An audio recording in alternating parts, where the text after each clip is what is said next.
there's maybe a slightly more sophisticated approach to justifying the finance.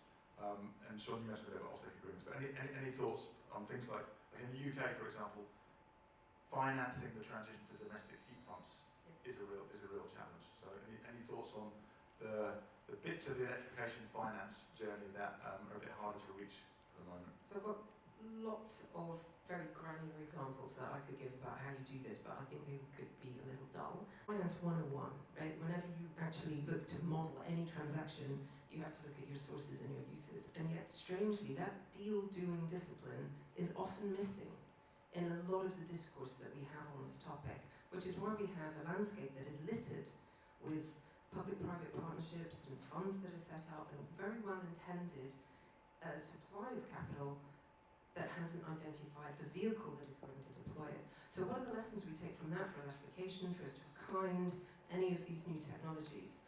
It is if we were to actually adopt more of a deal-doing discipline, one point that you made, Sean, you would define your end objective very, very clearly. What is your specific sector, your specific geography, your government setting targets and setting commitments?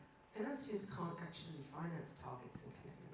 So you need to turn those things into the right regulations and policies. You then need to make sure that you've got the right institutions that can actually deploy government capital. You then need to structure that to bring in the private capital. And if you're successful, you end up creating a new asset class or a new way of investing that is so vanilla, that is so well accepted, that that's where the institutional capital can pile in and we get to the 30 trillion by 2030, alongside other investment vehicles as well.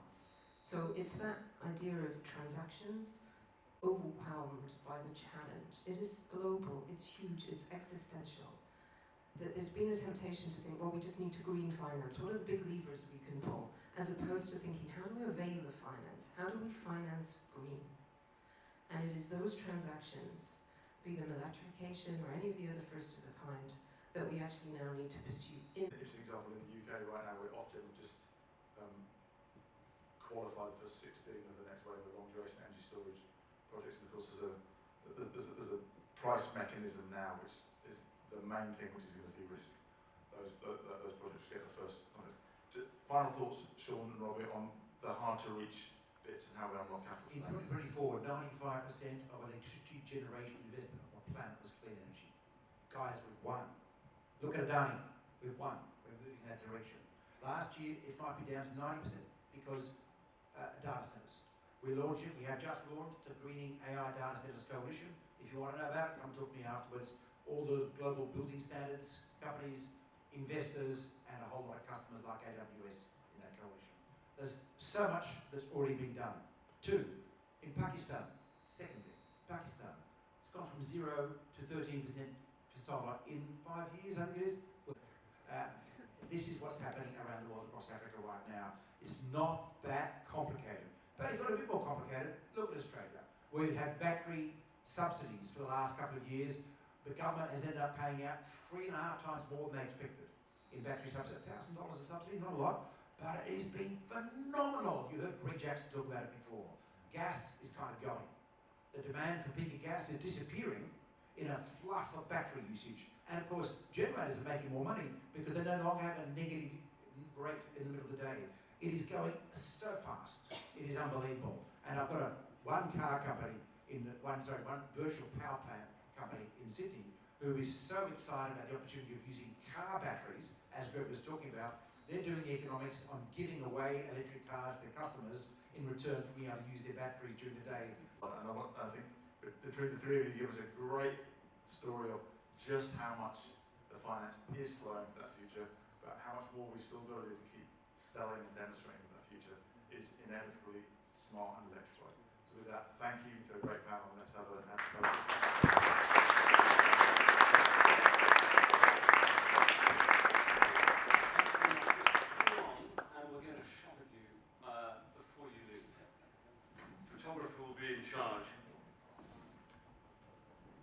Head that back. Thank you so much.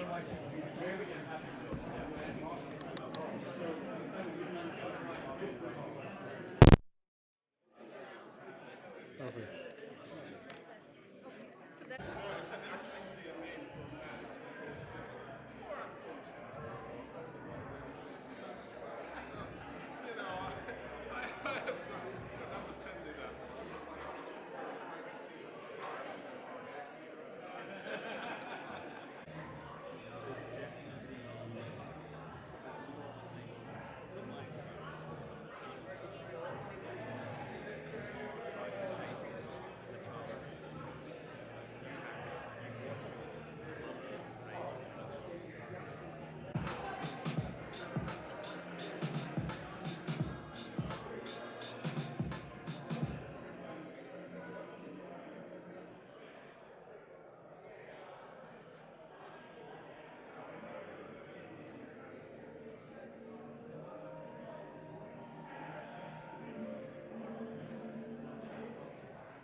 itself, not require any operating system, etc. to operate. So consequently, we embed a part of AI onto the chip itself, so it's a processor. So when you do that, so to give you a text speak, my apologies. So normally, if you don't use a chip, you're using equivalent frequency of about 3,000 hertz. And that is industrial machinery, which is standalone sometimes, which is in remote areas sometimes, which might not have the grid support sometimes. So when you make this reach that part, it allows you to convert the nature of that system. And when you convert the nature of the system from fundamentally in terms of its operating architecture, a real life example, if we were to, which we are trying to implement, which is that the vertical hierarchy of organization shift to a horizontal one. And the impact of that is, say we need 5,000 acres of land to build a power plant, it compresses down to about 3,000. So land is because you now don't need, you only need 9-meter wide access for fire safety, because people aren't moving in it. So there are many of these things that come from having a data spike and being able to reach that. And so there is a significant alteration at industrial level that's going on. It's difficult